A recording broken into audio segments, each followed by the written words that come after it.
Hello friends, स्वागत है आप सभी का आपके अपनी यूट्यूब चैनल हिंदी साहित्य सार में। फ्रेंड्स, आज हम सब लोग नाथ साहित्य के बारे में पढ़ेंगे। इसके पहले हम सभी लोग सिद्ध साहित्य को पढ़े थे।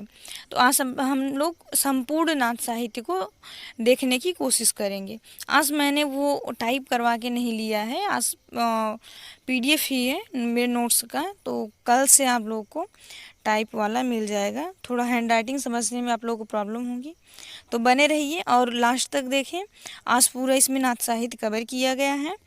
तो चलिए फटाफट से आगे बढ़ते हैं। नाथ साहित्य का उदय कैसे हुआ था? तो इसका उदय जो है वो जब सिद्ध साहित्य में विकृतियाँ आ गई, अनेक बाह्याडंबर और कर्मकांड, मतलब इन सब से, मतलब जब कोई भी धर्म संप्रदाय जब काफ़ी लंबे समय तक चलता है तो उसमें अनेक कुरीतियाँ व्याप्त हो जाती हैं। तो उसको कुरीतियों मतलब दूर करने के लिए कोई न कोई दूसरा संप्रदाय या कोई दूसरा धर्म जन्म लेता है। तो इसी प्रकार जब सिद्ध साहित्य में बुराइयां आ गई तो उनसे मुक्ति दिलाने के लिए नाथ साहित्य का जन्म हुआ। तो चलिए अभी इसी के साथ हम लोग शुरू करेंगे नाथ साहित्य को। नाथ साहित्य में सिद्ध साहित्य का विरोधी नहीं है, और वरन सिद्ध साहित्य में आई बुराई जैसे कर्मकांड, बाह्याडंबर, जंत्र तंत्र एवं मंत्र आदि से मुक्ति दिलाने का कार्य नाथ साहित्य ने किया। नाथ साहित्य ने किया। अब नाथ साहित्य बारे में देखते हैं कि बौद्ध धर्म के महायान से पहले वज्रयान तथा उसके बाद सहजयान, उसके बाद नाथ संप्रदाय का उदय होता है। अतः कर्मकांड में फंसे जीवन को सुलझाने का कार्य नाथ संप्रदाय ने किया। जिस प्रकार सिद्धों की संख्या 84 थी, उसी प्रकार नाथों की संख्या 9 मानी जाती है। 9 हुई। और सभी नाथों में प्रथम आदिनाथ तथा शिव माने जाते हैं।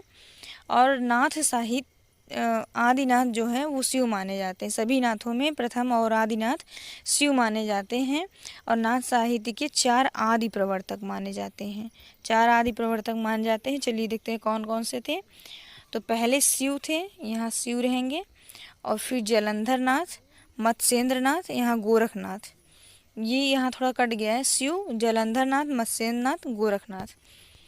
और वास्तविक जो प्रवर्तक है वो गोरखनाथ को माना जाता है कि नाथ साहित्य के वास्तविक प्रवर्तक गोरखनाथ हैं।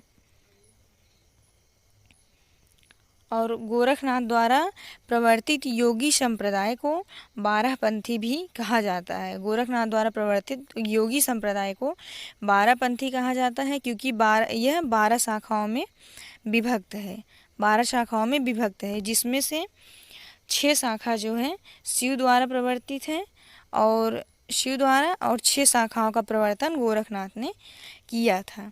और नाथों को कनफटा या भाकत फटा भी कहते हैं। नाथों को कनफटा या भाकत फटा भी कहते हैं। और नाथों के नाम इस प्रकार है, 9 नाथों के नाम इस प्रकार हैं। कौन कौन से हैं आइए देखते हैं कि गोरखनाथ, भीमनाथ, नागार्जुननाथ, चरपटनाथ, सत्यनाथ, हरिश्चंद्रनाथ, जलंधरनाथ, मलयार्जुन, जड़ भगत। और मैंने एक ट्रिक भी यहाँ छोटी सी लिख ली है कि गोभी नाच सहज जल में।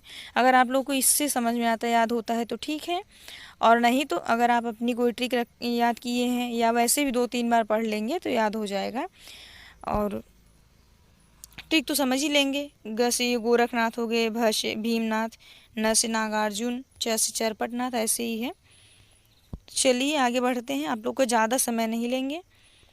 और नाथ संप्रदाय की दार्शनिकता का जो सैद्धांतिक रूप से शैव मत से लिया, इसकी जो दार्शनिकता है ये शैव मत से ली गई है, लेकिन इसकी जो व्यवहारिकता है यह इस नाथ हठ योग के अधिक निकट है। इसकी व्यवहारिकता जो है, व्यवहारिकता की दृष्टि से यह नाथ हठ योग के अधिक निकट है।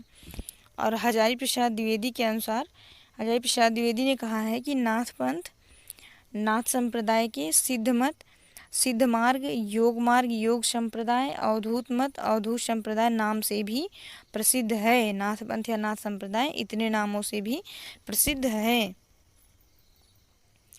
और नाथ संप्रदाय को जानने के लिए, अगर हमें नाथ संप्रदाय के बारे में जानना है तो हम कैसे जानेंगे, उसके क्या सोर्सेस हैं, तो उसके बारे में कुछ मतलब ग्रंथ हैं उसके बारे में हम लोग जानेंगे। उसके माध्यम से हम सब नाथ संप्रदाय के बारे में जान सकते हैं। तो चलिए देखते हैं ग्रंथ कौन कौन से हैं। पहला है सिद्ध सिद्धांत पद्धति, विवेक मार्तंड, शक्ति संगम तंत्र, निरंजन पुराण, वैराट्य पुराण।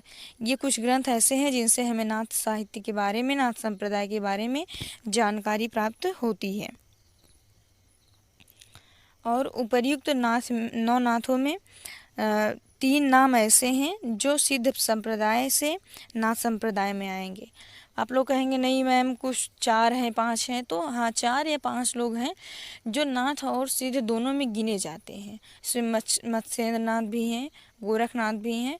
ये सब सिद्ध और नाथ दोनों में गिने जाते हैं, लेकिन ये 3 ऐसे हैं जो सिद्ध संप्रदाय से नाथ संप्रदाय में आए थे। तो नागार्जुन, चरपटनाथ और जलंधरनाथ, ये तीनों सिद्ध से नाथ में संप्रदाय में आए थे। शुक्ल जी का एक कथन है। इनके तो जितने भी कथन हैं सभी इम्पॉर्टेंट होते हैं और एग्जाम के नज़र से बहुत ज़्यादा। तो रामचंद्र शुक्ल का कथन है कि जलंधर से ही सिद्धों से नाथों की परंपरा अलग हो जाती है। जलंधर नाथ से ही सिद्धों और नाथों की परंपरा अलग हो जाती है। कौन कहता है? आचार्य रामचंद्र शुक्ल कहते हैं। और नागार्जुन को प्रसिद्ध रसायनी भी कहा जाता है, और जबकि जलंधर नाथ को बालनाथ भी कहा गया है। बालनाथ कहते हैं किसको? जलंधर नाथ को। जलंधर नाथ को बालनाथ कहते हैं और प्रसिद्ध रसायनी नागार्जुन को। अब हम सब लोग नाथ साहित्य के बारे में कुछ उनकी मतलब उसकी विशेषताएं जानेंगे। नाथ साहित्य को अगर हम पढ़ रहे हैं तो उसकी कुछ विशेषताएं भी हैं, उसके बारे में जानेंगे कि बाह्याडंबर, कर्मकांड, तीर्थाटन, जात पात, ईश्वर उपासना के बाह्य रूप का विरोध। ये लोग जो कर्मकांड और ईश्वर उपासना, कर्मकांड, तीर्थाटन, बाह्याडंबर, इन सब का मतलब विरोध करते थे। ये लोग अंतः साधना या मानसिक भक्ति पर बल देते थे। और नाथ साहित्य वाले। और ये लोग इंद्रिय निग्रह, नारी भोग का विरोध। ये क्वेश्चन कई बार आया है, नारी भोग का विरोध मतलब किस साहित्य में, किस संप्रदाय में सर्वाधिक है? तो नाथ साहित्य में। और उलटवासी रहस्यात्मकता का आगमन। उलटवासी रहस्यात्मक, इसे आप लोग सुने हैं, कबीर दास का एक है कि बरसे कंबल भीजे पानी। वैसे गोरखनाथ का भी है, उलटवासी मीनी में गोरखनाथ का है कि गाड़ी पड़रवा बधिले खूंटा, ऐसे करके है एक लाइन। और प्रतीक और रूपकों का प्रयोग, शब्दुक्कड़ी भाषा का प्रयोग, ये है नाथ साहित्य की विशेषता। आप लोग चाहे तो स्क्रीनशॉट ले सकते हैं यहाँ से।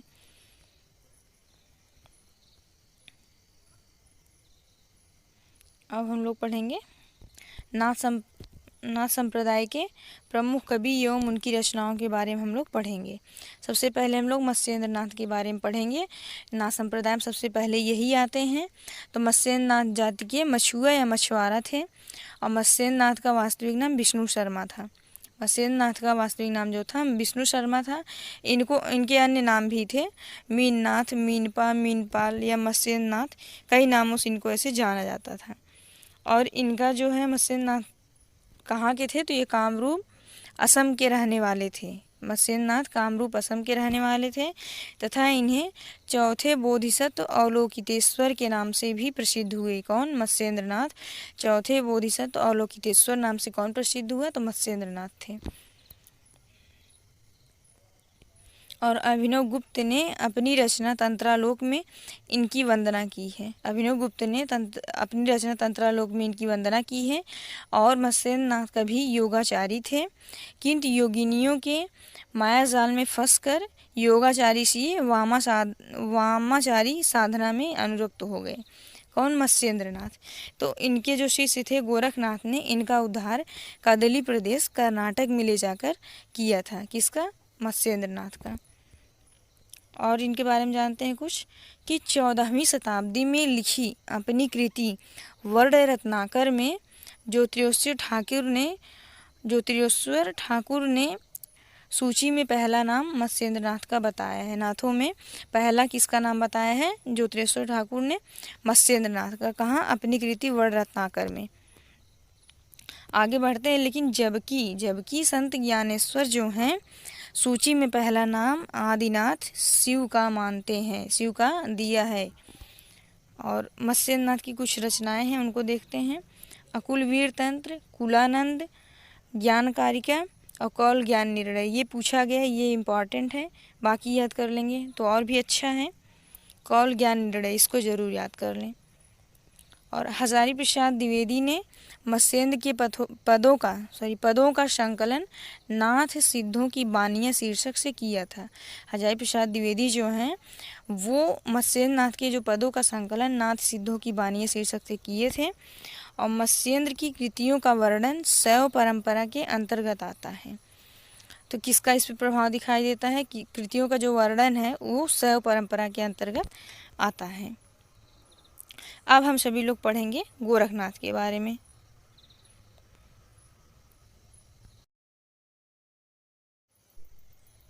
अब हम लोग गोरखनाथ के बारे में पढ़ेंगे। तो चलिए फटाफट से गोरखनाथ को देखते हैं। गोरखनाथ का जो जन्म है वो उत्तर प्रदेश के गोरखपुर ज़िले में हुआ था। गोरखनाथ का जन्म उत्तर प्रदेश के गोरखपुर ज़िले में हुआ था, परंतु इनकी शिक्षा और सिद्धांतों का प्रचार प्रसार पंजाब और राजपूताने में था। राजस्थान, पंजाब और राजस्थान में मिलता है किसका, गोरखनाथ के मतलब सिद्धांतों का प्रचार प्रसार। तो एक तरीके से हम लोग कह सकते हैं कि अगर आप लोग को याद होगा सिद्ध साहित्य में, तो उसका जो प्रचार प्रसार है वो बिहार से असम तक था, वो देश के पूर्वी भाग में प्रचलित थे। लेकिन जो नाथ साहित्य है इसका प्रचार प्रसार पंजाब और राजस्थान की तरफ उस पश्चिमी क्षेत्र, देश के पश्चिमी भाग में आने वाले क्षेत्रों में नाथ साहित्य फलीभूत हो रहा था। तो हम लोग कह सकते हैं कि देश के पूर्वी भाग में सिद्ध साहित्य का बोलबाला था और देश के पश्चिमी भाग में नाथ साहित्य फलीभूत हो रहा था। और नाथ योगियों में सबसे अधिक प्रभावशाली गोरखनाथ थे। नाथ योगियों में सबसे अधिक प्रभावशाली गोरखनाथ थे। वे मध्य युग के प्रसिद्ध धार्मिक नेता माने जाते थे। कौन, गोरखनाथ। और गोरखनाथ के गुरु का नाम मत्स्येंद्रनाथ था। गोरखनाथ के गुरु का नाम मत्स्येंद्रनाथ था, परंतु उनके जो आदि व प्रथम गुरु हैं वो आदिनाथ या शिव माने जाते हैं। आगे बढ़ते हैं। इन्होंने अपने गुरु मत्स्येंद्रनाथ को भोग विलास से उद्धार करने के लिए कदली प्रदेश कर्नाटक ले गए। वहाँ पर वाम मार्गी पद्धति के माध्यम से उनका उद्धार किया। गोरखनाथ अपने गुरु मत्स्येंद्रनाथ को भोग विलास से उनका उद्धार करने के लिए उनको कर्नाटक कदली प्रदेश ले जाके वहाँ वाम मार्गी पद्धति से उनका उद्धार किए। यही कारण है कि लोगों में प्रचलित है कि जाग मच्छंदर गोरख आया। गोरखनाथ के आने से ही मच्छंदरनाथ मतलब जाग मच्छंदर गोरख आया, ऐसी कुछ उक्ति प्रचलित है।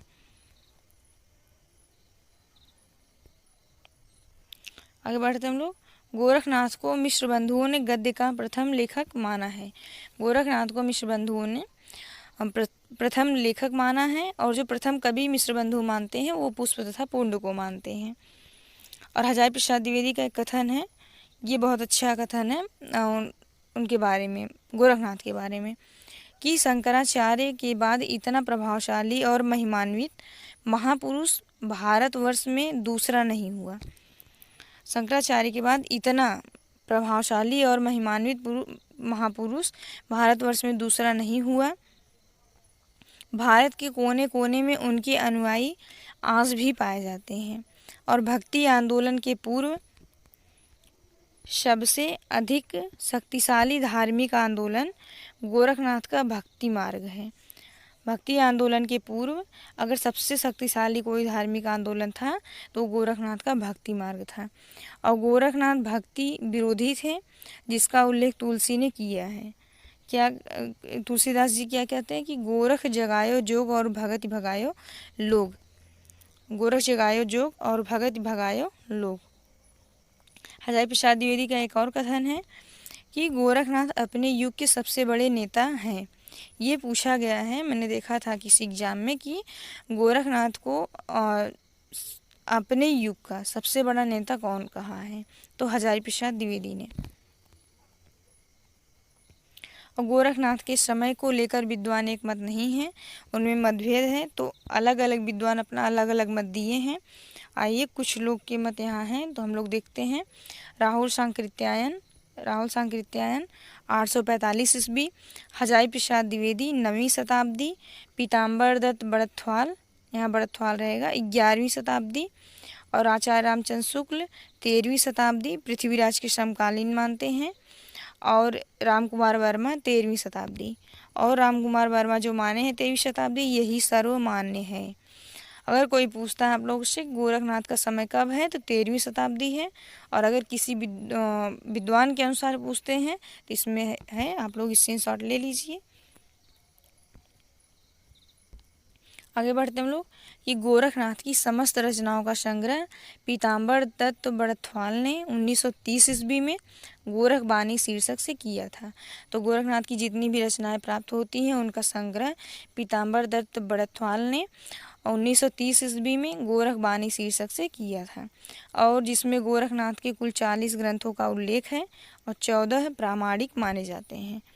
उनके नाम यहाँ हैं: सप्तवार, शिष्यादर्शन, शबद, पद, पंचमात्रा जोग, ज्ञान 34, पंचतिथि, प्राण संचयी, और ज्ञान तिलक, आत्मबोध, नरवय बोध, मच्छिंदर गोरख जोग, रोमावली, अभय मात्रा जोग। इतना जो है उनके 14 ग्रंथ प्रामाणिक माने जाते हैं। और सर्वाधिक प्रामाणिक रचना शबद को माना जाता है। गोरखनाथ की सर्वाधिक प्रामाणिक रचना शबद है। हजारी प्रसाद द्विवेदी ने गोरखनाथ के 23 प्रामाणिक पुस्तकों का उल्लेख किया है। कौन? हजारी प्रसाद द्विवेदी। और हिंदी में शिव भक्ति को प्रारंभ गोरखनाथ ने ही किया था। हिंदी में शिव भक्ति को प्रारंभ गोरखनाथ ने किया था। और गोरखनाथ ने ही षटचक्रों वाला योग मार्ग भी प्रशस्त किया था। षटचक्रों वाला योग मार्ग कौन कौन सा देखते हैं? मूलाधार, मणिपुरा, स्वाधिष्ठान, अनाहत, विशुद्ध, आज्ञा चक्र। ये 6 उनके जो हैं योग मार्ग बताए गए हैं गोरखनाथ द्वारा। यहाँ गोरखनाथ समाप्त होते हैं। आगे हम लोग जलंधर नाथ को देखेंगे। नाथ संप्रदाय में जलंधर नाथ के बारे में पढ़ेंगे। ये गोरखनाथ के समकालीन थे। कौन? जलंधर नाथ। इन्हें भगवान शिव की क्रोधाग्नि से उत्पन्न माना जाता है और समुद्र के पुत्र के रूप में जाना जाता है। भगवान शिव की क्रोधाग्नि से उत्पन्न नाथों में कौन माने जाते हैं? जलंधर नाथ। तथा समुद्र के पुत्र के रूप में भी कौन जाना जाता है? तो जलंधर नाथ जाने जाते हैं। और नाथ संप्रदाय में इन्हें बालनाथ कहते हैं। इन्होंने अपने जीवन में विमुक्त मंजरी गीत तथा हुंकार चित्तबिंदु, भावनाक्रम आदि प्रमुख ग्रंथ लिखे। और गायत्री मंत्र, ये इम्पॉर्टेंट है यहाँ से कि गायत्री मंत्र लिखने के बाद गायत्री मंत्र के बाद आदेश कहने की प्रवृत्ति नाथों में प्रचलित थी। ये क्वेश्चन आता है कि गायत्री मंत्र के बाद आदेश कहने की प्रवृत्ति किस संप्रदाय में थी? तो नाथ संप्रदाय में या नाथ साहित्य में प्रचलित थी। अब हम लोग चौरंगी नाथ के बारे में जानेंगे। चौरंगी नाथ ये गोरखनाथ के शिष्य थे। कौन? चौरंगी नाथ। इन्हें गोरखनाथ की रचना प्राण संकली को पूरा किया था। इन्होंने गोरखनाथ की जो रचना प्राण संकली है उसको पूरा किया था चौरंगी नाथ ने। और ये चरपट नाथ ये गोरखनाथ के शिष्य थे। ये भी, इनका वास्तविक नाम चरकानंद है। तो दोस्तों इतना हम लोग को नाथ साहित्य के बारे में मिलता है। और बस आज के लिए इतना ही। कल मिलेंगे हम लोग आप लोग से एक दूसरे टॉपिक के साथ। स्वस्थ रहिए, मस्त रहिए। जय हिंद, जय हिंदी।